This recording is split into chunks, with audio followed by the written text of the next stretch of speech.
Welcome to The Art of Investment, a podcast series brought to you by Vermeer Partners. The information provided during the podcast does not constitute investment advice, and please listen to our full disclosure at the end of the show.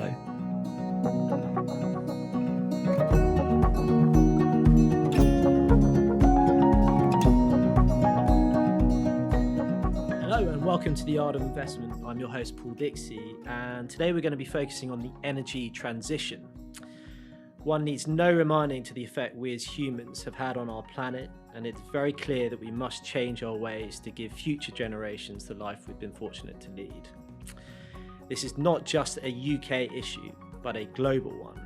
And the key to resolving this issue is to drastically change the global energy system itself. But how do we go about doing that? And how do we meet those lofty ambitions set by policymakers in Glasgow this week? To help me answer these questions today, I'm delighted to have someone at the forefront of these efforts, Tony Catachanas.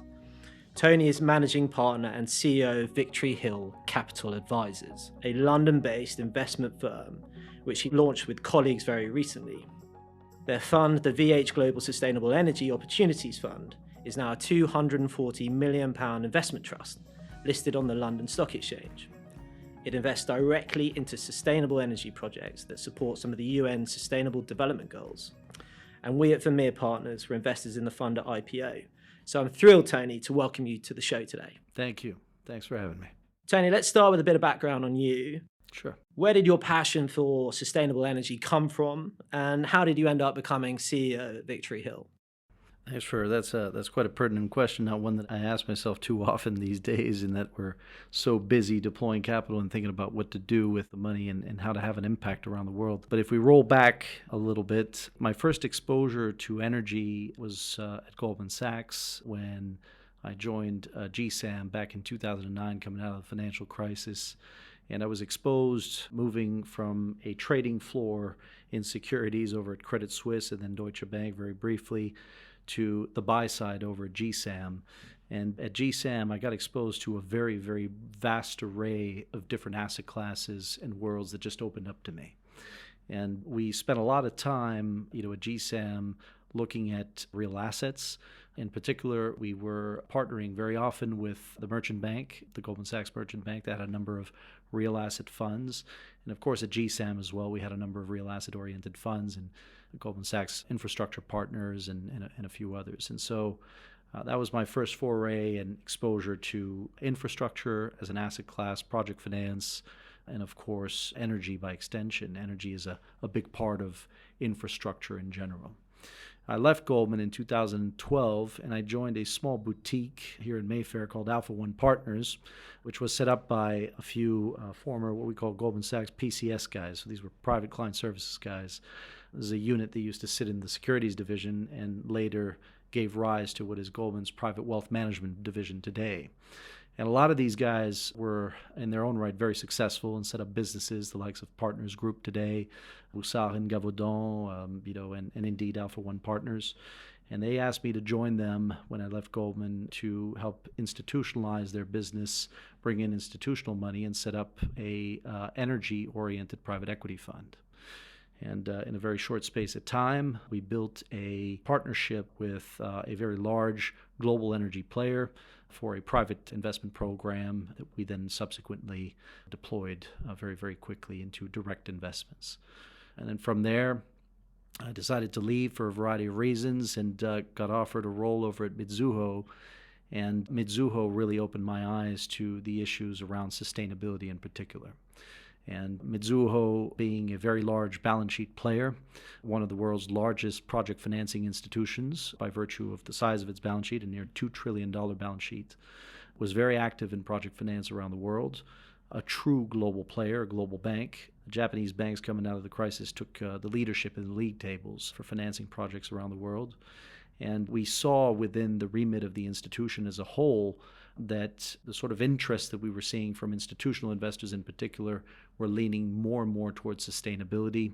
And we were trying to find ways of shifting the interests of the bank away from supporting oil and gas in particular to supporting more sustainable investments and those companies that were really growing and becoming the forefront players in that direction. And so within that context, we spent a lot of time with sustainable energy projects while at Mizuho. And I was asked at some point to constitute a cross-divisional team, which we called the Energy Special Situations Group.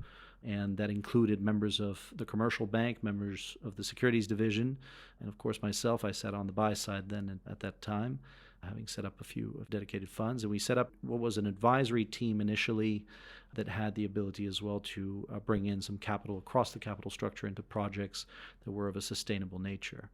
And that is the team that eventually spun out and created Victory Hill today. Great. So I do have a question on the team and how you go about building teams, Tony. But before we get on to that, perhaps we could spend a moment or two just looking back at the recent COP26 summit. Perhaps you could give our listeners a couple of the positives that you took away from it and a couple of the areas where you were left disappointed. Yeah, it's funny. I was invited with our communications firm, Edelman, to a dinner, an opening dinner for ICOP, which is Investment COP. It's basically the COP for people like me who are in the financial industry and are intending to really get involved in the broader mission and discussions that were being had in the broader conference. And so I was up in Glasgow last week, over the weekend for this dinner, and there were a few other asset managers around the table. A few members of the fourth state, i.e. the press, who were around the table taking notes of everything we were saying. And what was interesting was to see the different perspectives from different asset managers at the table. You had a lot of presence of very, very large, diversified asset management firms that have very, very large legacy businesses that weren't always green, that weren't always sustainable, that weren't always ESG-oriented or conscious, for that matter. And I think a lot of them are struggling internally to adapt and change those legacy portfolios into becoming more sustainable, certainly in the eyes of investors. And then at the same time, they're developing new projects, new products, new funds, new strategies that really play to their strengths and that answer, of course, the call for sustainability that really is being driven by the asset owner community, the pensions, the insurance companies, and the wealth managers like yourselves and individuals.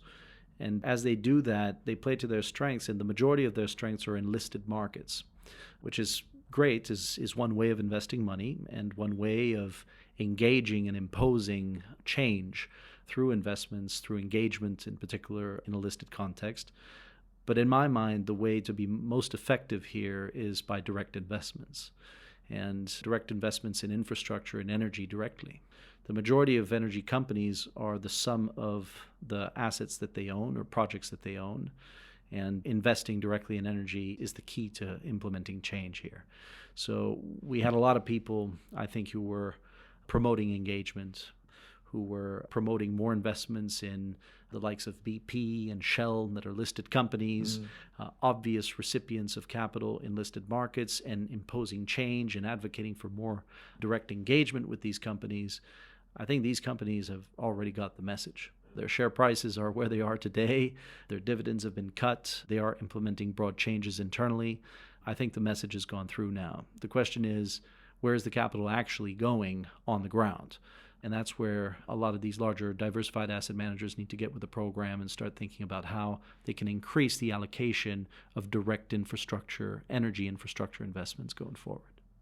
Okay, and a lot of the targets that are being set in terms of reaching net zero in 2050, do you think we're doing enough at the moment in order to reach those targets? So the International Energy Agency published in their World Energy Outlook 2021, as a result of the IPCC's most recent report around the state of climate and the state of the planet with respect to Scope 3 emissions and, of course, the impact of emissions and human activity more broadly. And the International Energy Agency usually takes that report as a basis and then tries to assess and put that into context within the context of the energy industry in particular. And according to them, to their outlook, we're going to be needing to achieve net zero emissions ambitions and to achieve the goals that the IPCC initially set out and that the IEA defines as specific target scenarios. We're going to need over $4 trillion per annum of capital investment in energy infrastructure alone. This is, again, I stress, per annum. So when you think about that, that's a huge number. The goal here is set at 2050. So we're in 2021. That's like 29 years, 30 years out, $4 trillion a year. So you do the maths, we're going to need a lot of cash. Now, what the IEA also points out to is that the majority of the current pledges that we have, which roughly amount to $1.5 trillion per annum, the vast majority of which are actually provided by governments, only really account for a quarter of the capital needed. Governments are pretty much at their limits in terms of what they can pledge, for the cause. The rest of the money has to come from private pockets of capital. And so what this means effectively, in conjunction with what I told you before, we need to think about our asset allocation mix. We need to think about how energy fits in the broader asset allocation mix and rethink whether we want to have 50% in bonds in our portfolio or whether we want to have 50% in a FTSE 100 index for that matter. We need to think a little bit harder about how we allocate our cash, generally speaking. Okay, and one of the ways to allocate some capital is to your fund, the Victory Hill. We're one avenue amongst many, yes. Yeah. Which IPO'd early this year on the London Stock Exchange. As I said earlier, you've been patiently deploying this capital over the last few months in the UK, US, Brazil, and Australia. I wonder whether you could tell us a bit more about the fund, and also, which I think is really interesting, about how that sort of supports the UN's Sustainable Development Goals. Yeah, I think a lot of people think about energy in very local terms. So if you're an investor in the UK, you're an investor in Europe, you can be forgiven for thinking about energy in very local terms. The first thing that people think about is the light in one's house and the heating, and that's quite right. So what are the sources of these things, and how can I improve the sustainability of those sources of energy? But the reality is the issue at hand is actually a global one, and is one that goes far beyond the issue that you encounter in one's household. And so we need to think a little bit more broadly about that issue being global. So if we do the right thing here in the UK and try to implement the right measures with the help of government, with the help of public institutions, in driving in towards a particular direction, a particular goal, we may achieve that goal one day, but us achieving that goal alone is not going to resolve the problem. We need other countries around the world to follow suit and do the same thing. And so this is a global problem with very local issues. So you need to think and relativize that reality. Unfortunately, one of the reasons we came to the investment trust market earlier this year was because we realized, first of all, how well-structured investment trusts were with respect to being able to make investments, construct portfolios in real assets, and provide the liquidity that private individuals, wealth managers in particular, needed for their clients, and at the same time guide and channel capital activity towards assets that were really making a difference on the ground, as opposed to through companies where sometimes management will take that money and do other things with, and we all get surprised at the end of the day. In this particular context, we chose to go down the investment trust path, and we realized on the landscape of investment trusts, there weren't that many global funds at all. And a lot of them were focused on UK renewables, continental renewables, missing completely the point. This is a mature market here we have in the UK. As a matter of fact, the UK, as far as energy is concerned, is the most mature market on the planet. This is the first electrified country in the world, the oldest grid system in the world. We can thank Queen Victoria for that. And we often forget that the energy mix that we have here is the most pluralized and diverse on the planet. So this country is very advanced with respect to the energy mix and the evolution of energy over time. The rest of the world hasn't followed suit, including my home country. The U.S. is a basket case. Different states have different energy mixes, and there is no homogeneous way of looking at things. Some states aren't even connected to each other or standalone and completely isolated. It's a bit of a basket case. So this really is where the country in the UK has an opportunity to be at the forefront of advancements in finding solutions to the energy transition and accelerating it. But back to the point, we wanted to diversify and channel capital into other jurisdictions around the world because there was a gap, there was an opportunity, and we recognized as well that people weren't given that opportunity, the real opportunity to actually make a difference. You need to go to Brazil. You need to go to Australia, and you need to deal with the curtailment in Australia. You need to promote more renewable power generation in Brazil. You want to go to Vietnam and help participate in providing embedded power generation in supply chains that are connected to the rest of the world. That's the sort of thing that we want to do. We want to make a difference and have a high impact in that sense. That's how you make a difference. That's how you advance the energy transition. And guess what? The returns are there too. Yeah. And making a high impact, I assume you need a high quality team. So how, as CEO, did you, I appreciate obviously a lot of them came from Mizuho, but how did you go about putting together a team which is essentially going to operate on a global basis in a market with lots of complexities and all that kind of thing? So how did you go about putting that team together? The first thing you do when you build teams, I have a track record now of over 10 years in the asset management industry of building teams, putting teams together. The first thing you do is, and I suppose I learned this during my time in particular at Goldman Sachs, where I had the benefit of working with very high caliber professionals who had figured out a lot of the typical problematics and how to resolve the typical problematics that asset management firms have. Diversity in a team is extremely important. If you want to have a very effective investment team, you need to have differences of views, and you need to bring those views to the table. You also need to create an environment where there's tolerance for differing views, and creating that environment is not always easy. That's very different to the sort of trading floor environments that were created in the 90s, early 2000s that I'm guilty of being in and spent the early part of my career in, where we had a lot of homogeneity in terms of the characters, in terms of the behaviors of people. There wasn't a lot of differences and value add from that standpoint because the roles are much more individualistic. Asset management is a collaborative effort, is much more collaborative a business than transactional businesses, certainly of a trading nature. So we embarked in getting some M&A skill on board. We wanted project finance skill, and we wanted some asset management skill, preferably private equity skill in terms of the discipline and the exposure. But more importantly, the one thing that we had that was a common trait across the board was cross-border experience. So we wanted people who had not been focused on just doing UK transactions or German transactions or split up in a sort of division or some vertical somewhere and locked in a vertical for 20 years. We wanted people who had more horizontal experience, who had done transactions in Brazil as well as the United States as well as Southeast Asia, who have been to Japan, who have done deals in different parts of the world and have an understanding of how to do that, what to look for, what risks you need to consider in that context. And that's, I think, the big difference with our team, where we differentiate ourselves from the rest of the street at the moment, is we are all cross-border guys, and we've been doing this for a long time. So you think that's one of your competitive advantages? It certainly is, beyond the shadow of a doubt, yeah.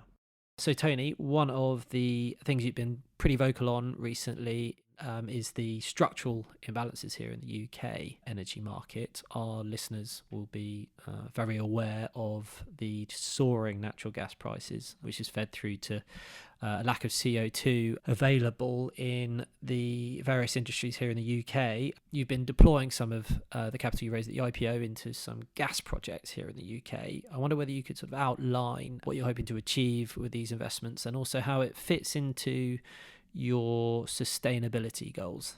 Yeah, our model involves partnering with best-in-class developers, developers in particular that have operational experience as well.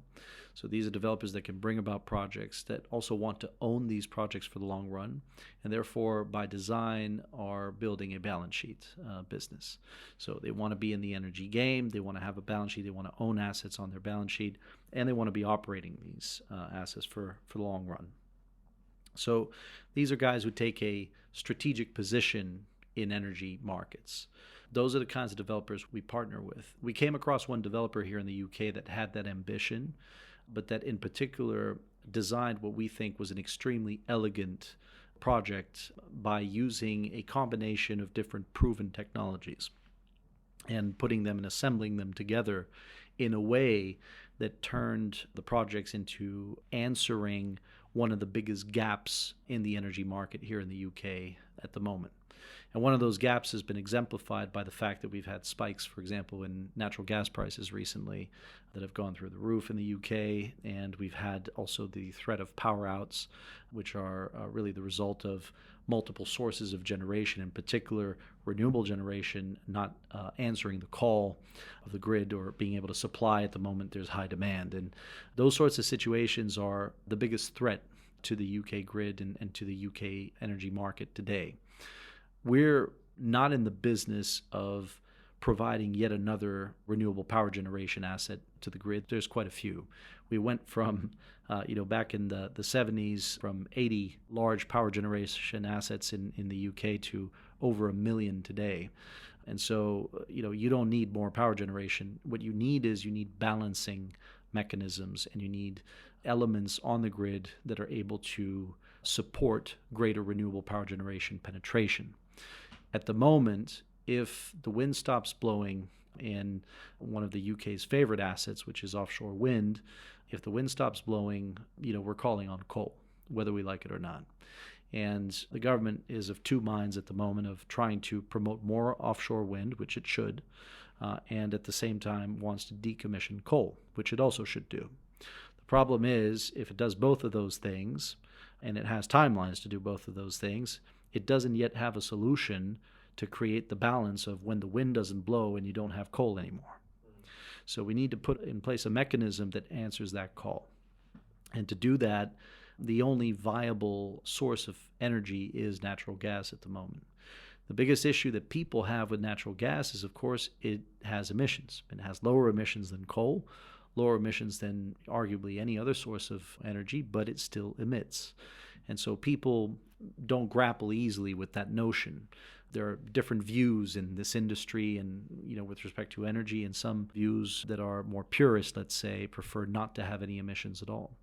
So then the question becomes, what can we do about the emissions of natural gas? Can we do anything at all? Well, on a large industrial scale, in a CCGT plant, a 600 megawatt asset, it's hard to capture all emissions because the size and scale of the capturing exercise doesn't yet have a response. There isn't a technology out there yet that can actually do that.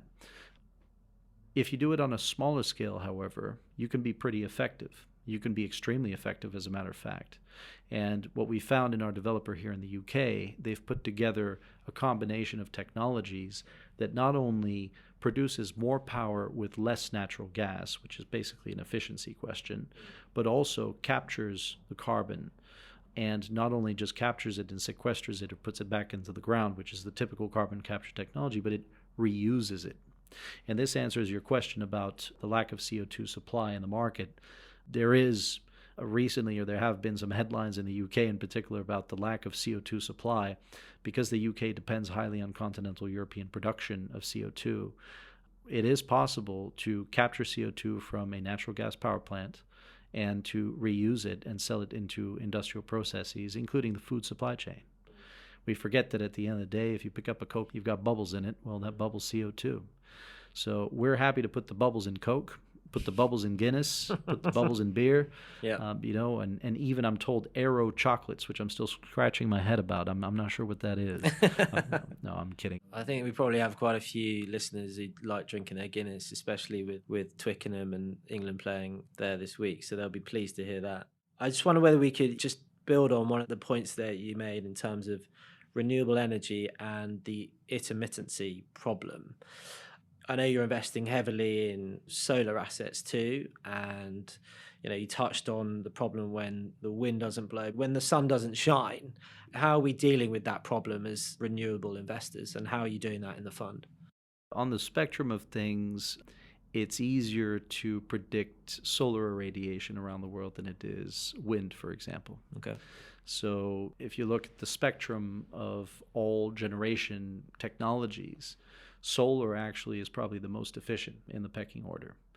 And it's efficient and now becoming probably one of the cheapest as well, which means is becoming eminently more attractive. And so you can expect to have more and more solar power generation around the world. The added advantage of solar as well is that you can have it in a distributed generation form, which means you could be completely off-grid and be self-sufficient and self-supplying. The issue is when the night falls and you don't have solar radiation anymore, what do you do? How do you draw power? And 99% of the time, people around the planet need power at night or early in the morning when the sun doesn't shine. So we need to find a way to store that power, to have storage and be able to release it. In some markets around the world, like Brazil, for example, there's already in the energy mix a large proportion of power generation sources that also have storage properties, like hydro, for example. If you think about it, hydro comes in various shapes and forms. It could be a run of river, like a mill on a river, basically, that keeps spinning and generates power, or it can be a reservoir, a basin, a dam that you choose when you release the water basically out of the dam to generate power. And that is also a form of storage. And so you can release and generate power at certain chosen moments during the day. So you can benefit from having sunshine during the day and generate power through solar during the day, which is very efficient, very cheap. And then you can release at night a bit more hydro. And in Brazil, 60% of the energy mix is hydro. So we love Brazil for building solar power generation in particular because it complements itself perfectly well with hydro.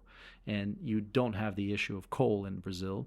That is not a question that ever comes up. They didn't have any vast utility scale power generation capabilities during Victorian times in Brazil, so the question of coal doesn't come up. But in some places like Australia, for example, you do. Australia, where we have investments as well, Australia does have a strong reliance on coal. Over 73% of the energy mix is reliant on coal-fired power generation. The coal lobby in Australia is extremely powerful. This is the third largest exporter of coal on the planet. They are probably the second largest producer on the planet. A lot of it is consumed domestically and at the moment dominates and curtails renewable power generation, meaning because of the intermittency of renewable power, the grid often prefers to switch to coal and makes it a point of switching to coal rather than using renewable power sources, which doesn't intuitively make a lot of sense because in a business like coal-fired power generator, you got to buy the coal, right? So you have to pay for your source of power. In renewables, of course, you don't pay for the sun. Last I checked, you didn't have to. So you can generate that quite cheaply and freely. Renewables are always the cheapest and most preferred way of generating power because of that factor. You don't have to pay for the source of energy. So how on earth do we always keep or end up relying on coal in an Australian context? Well, it's simply because there are no other solutions like you have in Brazil of relying on hydro during the evening with storage properties. You have to switch to a base load generator that coal is. The problem is once you switch on coal, you can't switch it off easily, so you have to leave it on. And that curtails and takes away during the day, takes away the opportunity for renewable power generation.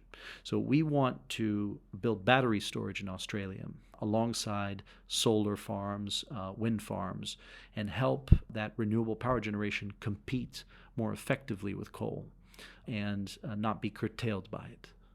You mentioned Brazil there and a couple of other more, emerging countries, economies, and with that comes, I'd say, more operational risk, maybe more political risk. So how do you go about managing that risk? I mean, if you think about the energy sector, I might argue that Europe is actually probably a more risky place from a policy change perspective than most other countries on the planet. The model in Europe has been plagued by a subsidy arrangement predominantly, taking various shapes and forms, ROC CFDs here in the UK, or feed-in tariff style subsidies or support. More often than not, as we know, subsidies are temporary. They're usually just meant to help or entice private capital to come into a market and start participating. But more often than not, in continental Europe, we've been guilty, and I put my continental hat on now, we've been guilty of relying too much on those subsidies to the point where when the government has had to repeal and stop spending and supporting and its expenditure on those subsidies, at times it's even had to roll them back retroactively. And that's happened in a number of European countries like Spain, certainly Italy with respect to solar power generation, and more recently France. France did this in the course of last year.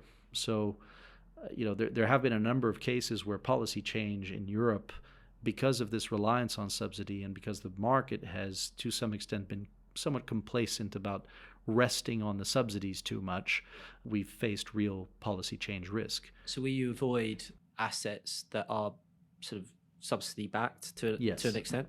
We don't like that. We don't find those are attractive investments at all. They're dangerous.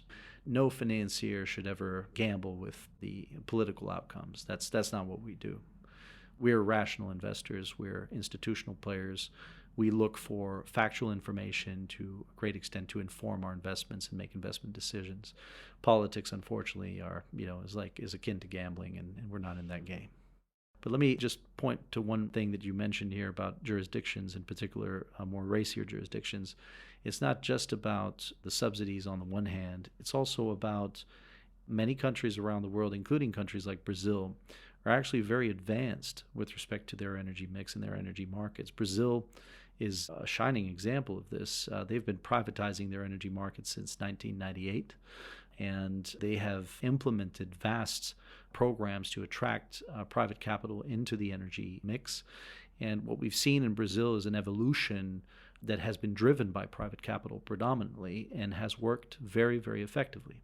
It's an experiment that I think the government in Brazil should be very proud of. There have been numerous evolutions of the grid system. Each state in Brazil, of which there are about 26, is roughly the size of France, if not a little bigger. And each state has its own grid system managed by a private utility. And so, there's a degree of capital investment going into the grid to expand it, because this is a growth economy that is in constant need of new capital and expansion of its network and expansion of its energy consumption. And as a result of that, having private capital support that growth was probably one of the more intelligent moves. So their market liberalization process, as we like to call it at Victory Hill, because that's what it is, a market liberalization process, has spawned and developed probably what is one of the more advanced, modernized energy systems in the world. And people don't realize that it's as advanced as it is. People really don't think about it in that way. It's in many respects more advanced than what it is in the U.S., my home country. So to many people's surprise. So I think, Tony, there's been quite a lot of investment in mature markets and a lot of money raised, particularly here in the UK through renewable funds. And I think I read something that you said where you don't go where the hot money is. Yeah. What markets are you avoiding because of that mature nature?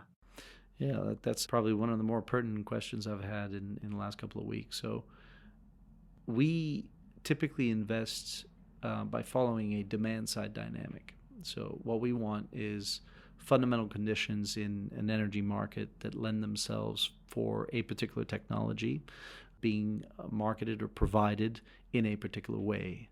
And that is a triangulation between the current energy mix, the resources available, and of course, proven technologies that can answer the call of a demand that is not being supplied to.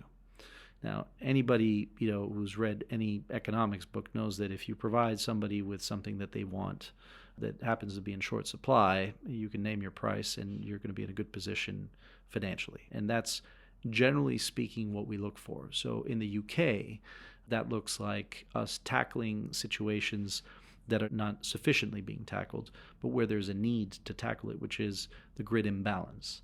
So we're specifically tackling the grid imbalance. We're not going into the power generation side in renewables specifically, because in the UK we feel that market is saturated. There's too much of it, and really we need to complement that now with balancing mechanisms like the technology I mentioned before and the projects we're developing in the UK, or battery storage for that matter, or any other technology that answers that call of balancing renewable power generation. In continental Europe, this is the same thing.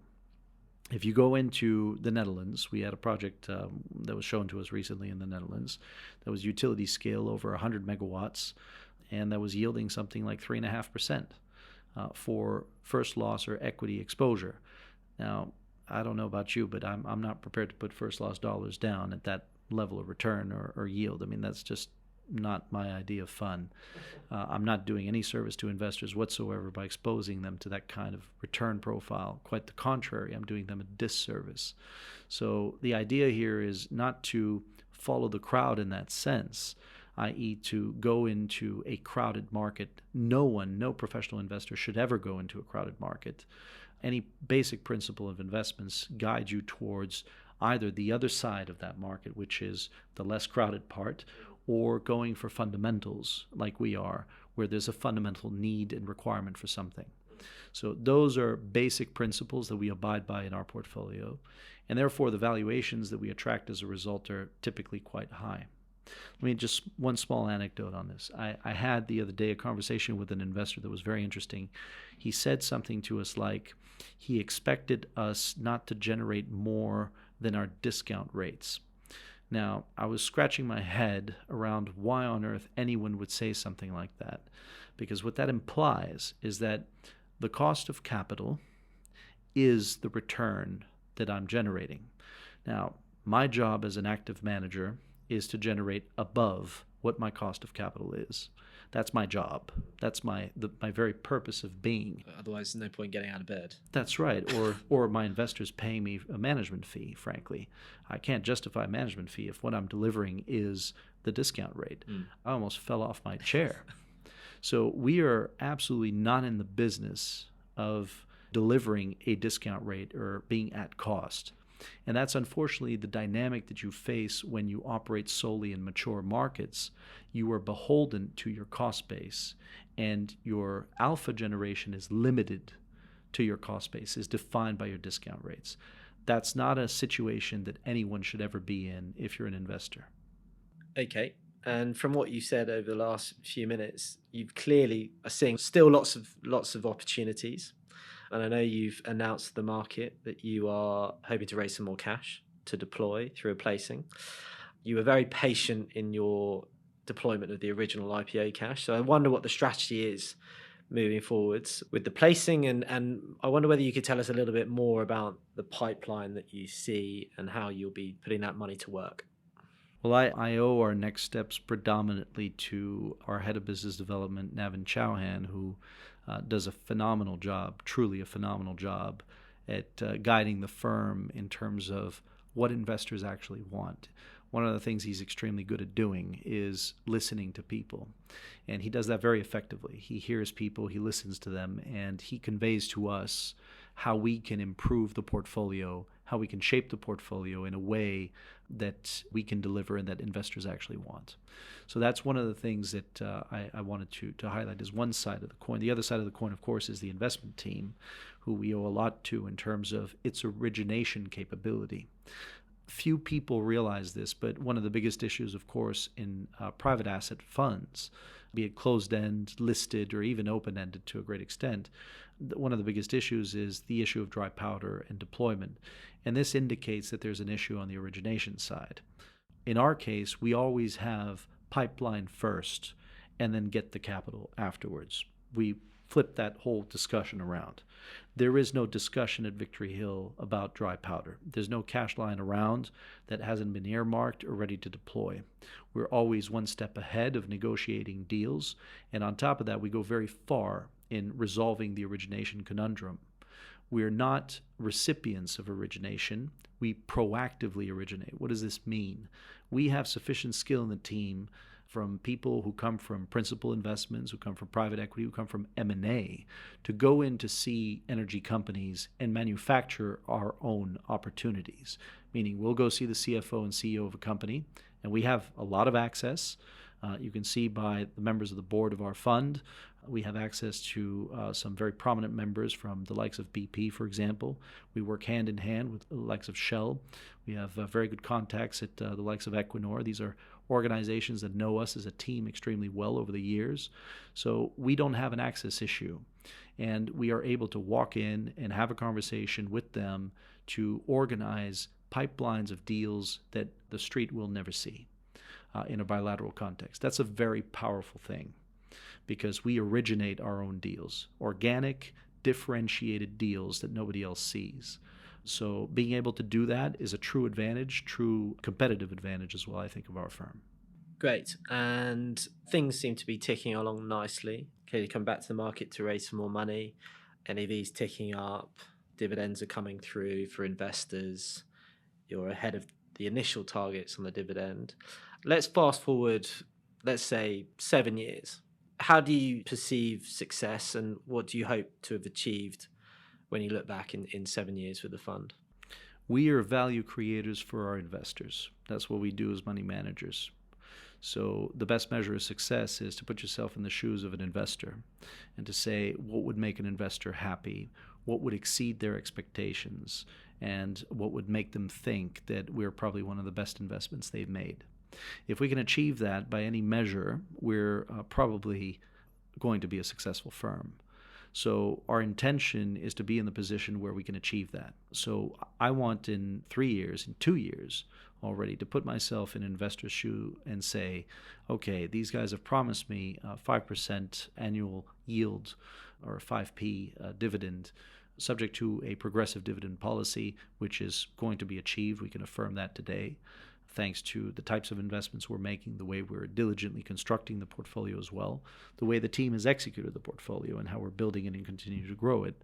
But I want to be in a position where that growth and that value that we're creating in the fund exceeds that, so that I have a cushion to manage any risk, so that when my investors invest in Victory Hill's fund, they know they invest in GSCO, they hang their hat on that yield. Meaning I should have excess cash drawing out of my assets to be able to manage any cycle or any shock that the portfolio may endure. And I want to diversify the portfolio as well so that I can absorb those shocks effectively. We spend a lot of time thinking about portfolio construction, capital discipline, thinking about the mechanics behind the portfolio to achieve just that. The goal is hang your hat on this. Hang your hat on this dividend, hang your hat on this capital growth. The capital growth, in truth, is there because part of our portfolio is invested in growth economies that are growing at 6% plus. So you're going to get capital growth no matter what. The asset, increases, with inflation.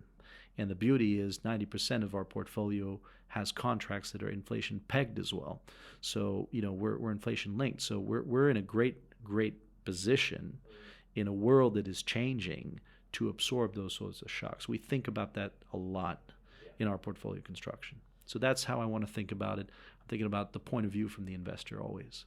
Okay, interesting. And obviously inflation is on everybody's minds at the moment, so that's great news. I was wondering, as CEO though, what keeps you up at night? I think no CEO should ever go to bed at night thinking about what the worst is that might happen. You need to go to bed at night and say to yourself, there are bumps in the road and I have to accept bumps in the road because that's just a reality, but that shouldn't deter you from your goal. Actually, if you're deterred that easily, you shouldn't be in business. In my mind, it's that simple. This is the third business that I set up that I'm a principal in, and arguably I've been a principal at very large firms as well, sitting on management committees for the last couple of years. And the one thing that I've learned is you can't be deterred by a bump in the road. So, in this particular context, we've got a fantastic setup we spent a lot of time designing the foundations of. We're very meticulous in how we chose the different elements of the firm, the different people we onboarded, and so on. That's extremely important. This is a people business at the end of the day. Just like Vermeer's business, this is a people's business. So the quality of your people defines the quality of your business and the success of your business. And we are very much on board with that logic. So for us, the things that I think about the most and that are on my mind when I go to bed is how I can keep my people happy and how I can bring on board people of an equivalent quality and talent going forward, and how I can keep that level of talent up. Because to be fair, I have extremely talented people at the moment. I don't know if that bar can rise much more than it is already. It's already extremely high. Love that. And I have one final question for you. I'll let you go and start the weekend. For those who are perhaps starting their sort of entrepreneurial journey, you're a business leader yourself, what would your one piece of advice be for them? Yeah, I teach at Cambridge Judge Business School. I've been doing that now for the last 6 years and going. And that's a question I get a lot. And I often answer it as follows. If you have a goal, just make sure that you find yourself a team, because no goal is achieved single-handedly. Everything is a team sport.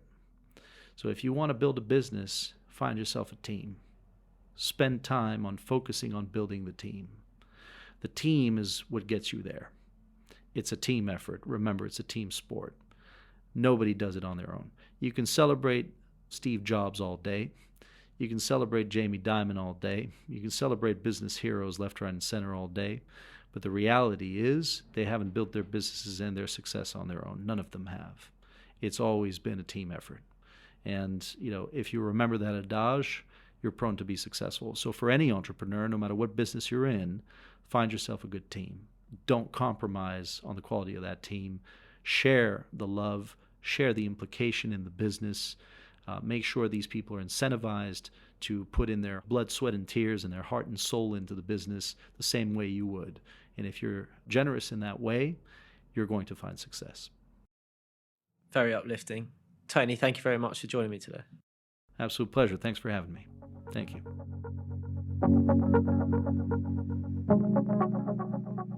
So for me, one of the main takeaways from my chat with Tony was the colossal amount of investment needed to reach our net zero emissions targets. I think he said over $4 trillion each year will be needed in energy infrastructure investment alone.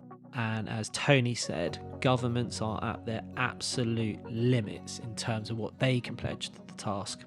The rest will need to come from the private sector. What I like about the Victory Hill Fund, though, is that it invests globally, and it isn't forced to invest in mature markets where the hot money is, and where future returns perhaps look poor. As Tony said, the climate problem is a global one with local issues, and I think the fund is structured in a way that will help tackle this problem effectively.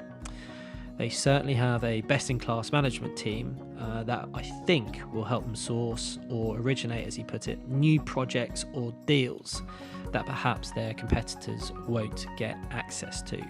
We at Vermeer Partners are as confident as we can be that they will deliver their reliable dividend yield of 5%.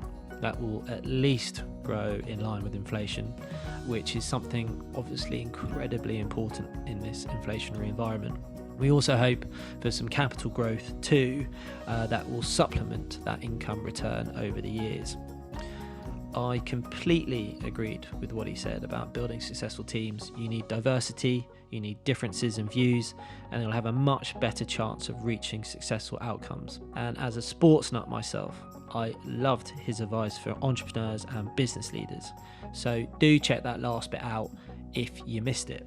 I hope you enjoyed the podcast, and if these shows have made you think that you need more help with your investments, please do get in touch with one of our investment managers at Vermeer Partners via our website www.vermeerllp.com.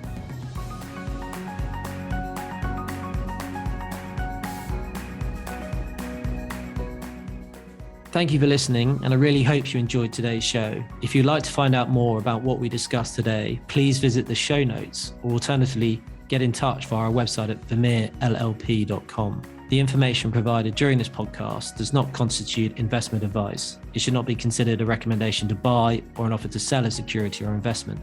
Guests and presenters may have positions in any of the investments discussed. Investors should remember that the value of investments and the income from them can go down as well as up. You may not recover what you invest. Past performance is no guarantee of future performance, and your capital is at risk.